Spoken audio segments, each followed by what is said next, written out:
አድንቁላቸው በልልታ ሆታ ለእናት ለአባት የተቀደሰ ገና መስገና ቸብ ቸብ አርጉት በልቶ ጠጥቶ ሀገር ባህሎች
ቸብ አርጉት በልቶ ጠጥቶ ሀገር ባህል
تفسر بسب وين يستفسر بسب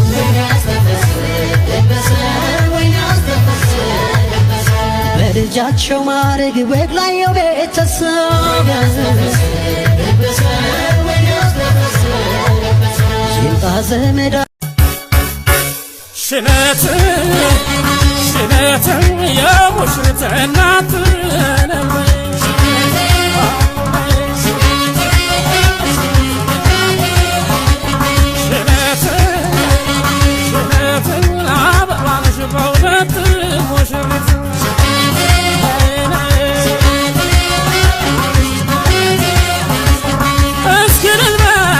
ጠቅላይ ሚኒስትሩ ባለውለታ የሚሏቸው ወርቅነህ ገበየሁ ልጃቸውን ሊድሩ ነው።